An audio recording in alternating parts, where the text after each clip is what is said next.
Wow. 31,000 in our jails here in Georgia.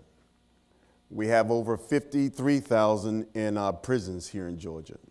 We have over 167,000 people that's under some form of community supervision here in our state. We have 189,000 kids that are trapped in failing schools in our state. Your theme is, do you believe in magic?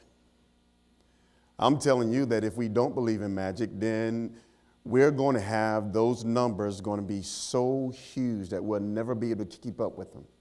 All across our country, we see mass incarceration. We're starting to see our veterans inside our prisons. Veterans who fought in Iraq, Afghanistan, come home, end up in our prisons. In Georgia, it's so bad we have what we call veteran dorms. Have we become a country that we allow those who fight for our freedoms that we have just to be able to stand and talk?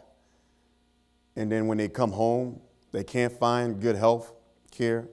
They can't find education. They get out of the military and can't find good skills. And then they end up in our prisons because they're addicted to drugs or on the streets. Failing schools throughout our state. That 189 kids that I talked about, some of those schools have been failing for 16 years in a row. Some of the schools in our rural communities have schools where the elementary has been failing for 12 years in a row, the middle school has been failing for 12 years in a row, and the high school has been failing for 12 years in a row. And we know that when a child can't read above grade level, they end up in our prisons. My question to you, students who are here at Emory University, how long do we continue this path that we allow our working class to become disposable into our prisons? Our children who are growing up watching Sesame Street, ending up in our prison. There's not a person probably in this audience that has not been affected by mass incarceration in some way, that you know somebody that's inside our prisons. But let me tell you some of the great things that Georgia's doing. One of the things we've done, we've banned a box here in Georgia, which means that if you do your time and you give the government everything that you're supposed to give, then we allow you to apply for a state job. But more importantly, we are trying to train them inside our prisons. We're doing welding and heating and air inside our prisons. We've had to put charter schools inside our prisons. Imagine that. I went to a charter school graduation. We had a young lady who was the valedictorian. And in her speech, she talked about that when she came to prison, she had no credits from middle school and she had no credits from high school. And she graduated valedictorian inside the prison. We have children that are being born inside our prisons. We now in Georgia, we have drug courts, veteran courts, mental health courts, because we were locking up those who are suffering from mental illness. We've been incarcerating those who have addiction problems to drugs and alcohol. And our prisons are being overrun. It's a sad day when the state budget ended up almost as, the prison budget ended up almost as big as the education budget in some places across the country. We have to do better. Not just for a budget crisis, but we have to do it because that's our workforce that we're developing. We cannot talk about bringing jobs home if we don't take care of those here at home and have a well-equipped workforce. One of the things that's a big issue that we have in our prisons across America is that when you get out of prison, you're on zero. We remove you from everything. And not only do we remove you from everything, but we take everything from you. And when you get out, we give you a bag with your clothes in, a debit card with $25 on, and then we send you back to the same neighborhood. After 25 years, after 30 years, after 50 years being incarcerated, you go in on a flip phone and you come out on a smartphone. We got to do better than that as a society. We have to educate in our communities. We have to be intentional with a blended education. Now we have meth and crack cocaine and heroin that is ripping through our communities, not just in inner cities, but both in rural and inner cities.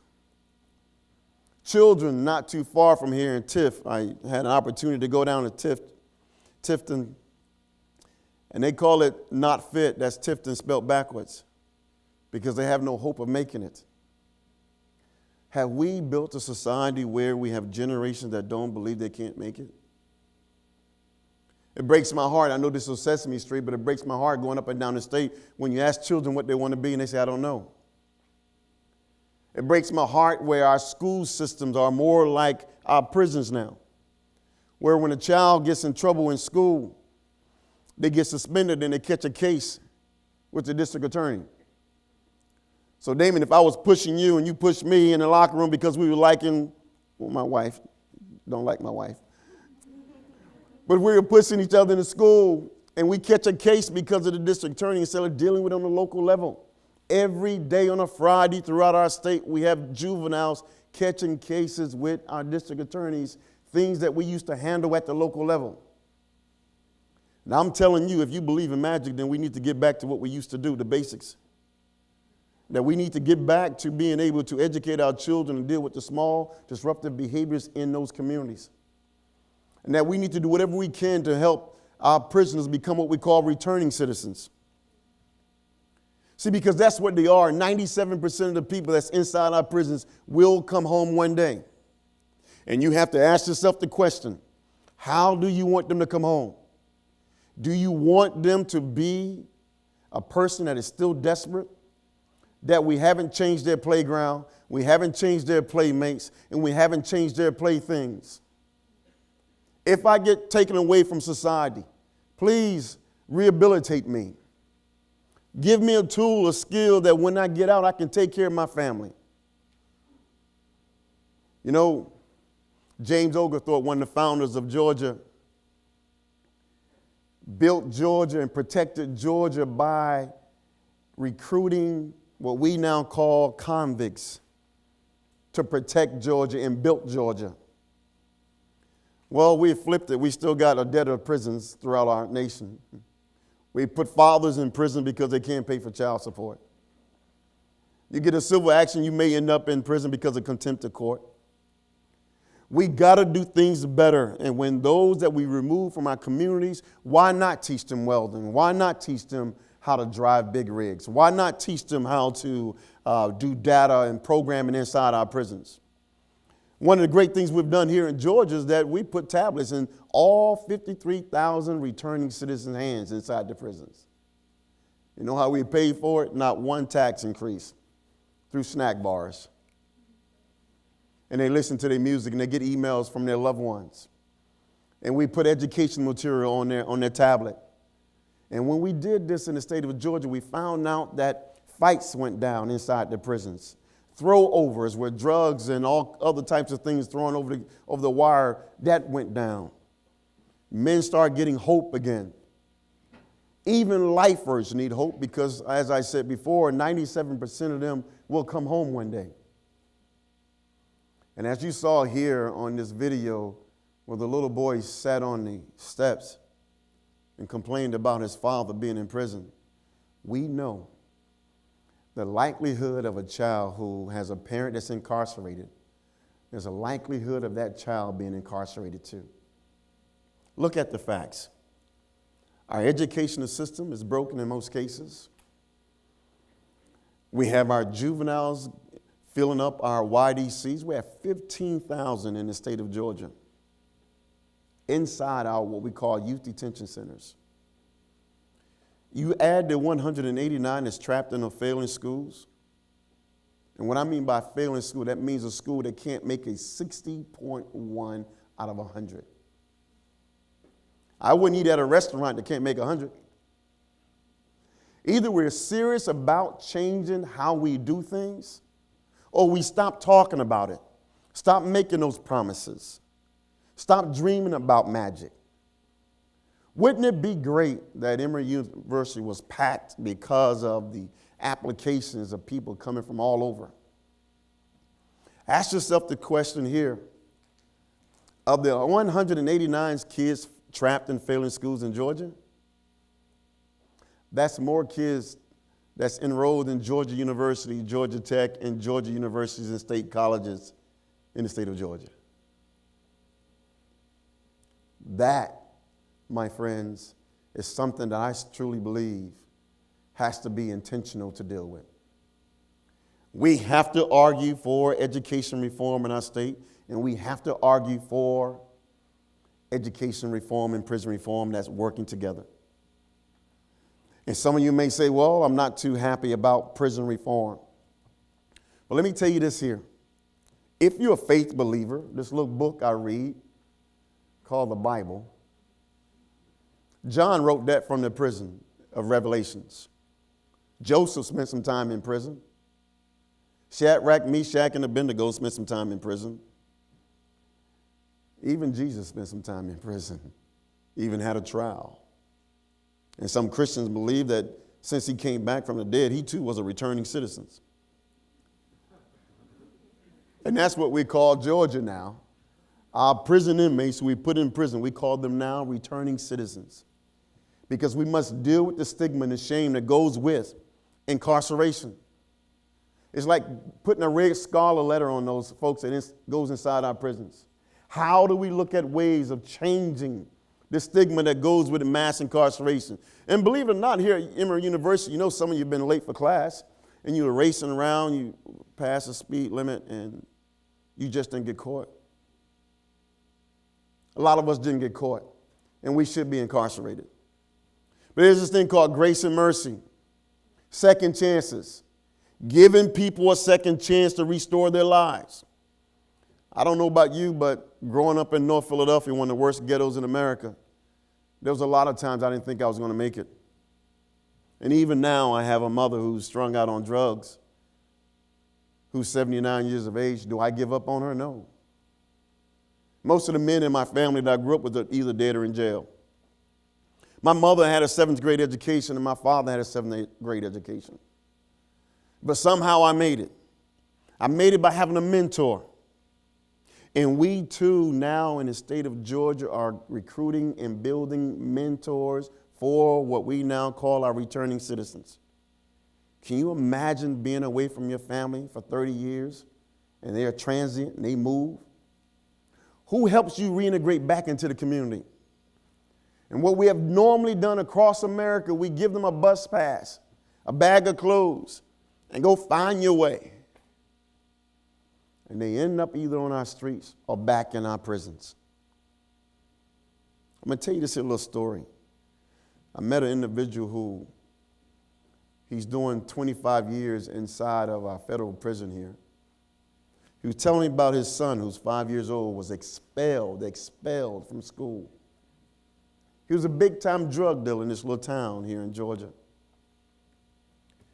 And he said, PT, he called me PT for Pastor T. He said, what should I do to help my son? I said, you need to advocate from behind the walls for your son. If you don't, he's going to end up in the prison. So he called his grandmother and said, give me the teacher's name and address because I'm going to write her a letter for my son. And he sat down and he wrote that letter. He said, I know you expelled my son. He said, but my son is a collateral damage because of me. I sold drugs. His mother is hooked on crack cocaine and is selling herself on the street. He said, but the drugs that she's hooked on, I sold them all throughout the community. I did some bad things, but I need you to do whatever you can to help my son because I can't help him from behind the bars. And as this principal got this here letter, the grandmother was walking in to pick up the homework from the kid who was expelled. And immediately the principal saw the grandmother walking through the doors and she had tears running down her face as she was reading this letter. And she ran over to the grandmother and the grandmother said, you don't have to kick me out. I'm just here to pick up the paperwork for my son and the homework. She said, no. I want you to go home and I want you to grab this boy and bring him back to school. And then she called the newspaper, and then she called the pastor and the preachers of the local community. And before you know it, everyone in this town had rallied around this little boy. But more importantly, this father went on and writing this letter, I have changed my life.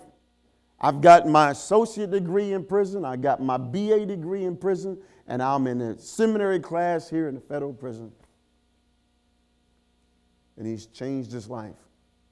He's now preaching the gospel inside the prison He's an ordained minister. And now the whole community is helping this returning citizen by helping his son. What are we going to do? How much magic are we going to believe in across this country? What purpose do we have as a nation, as a college, as a university to change the trajectory of someone else's lives? One of the other greatest things about James Oglethorpe, he said, non sibili si alis, which in short means, and my Italian may be a little bit butchered, he simply means not for self, but for others. What do you do for others? That same book I read says, to whom much is given, much is required. We always say yes to the giving when people give us things or bless us with things, and we end up having things given to us and we succeed. But we never say yes to the requirement. We have a requirement to make this nation better by making sure that no one is disposable and no more victims. I believe in magic. Thank you. Thank you.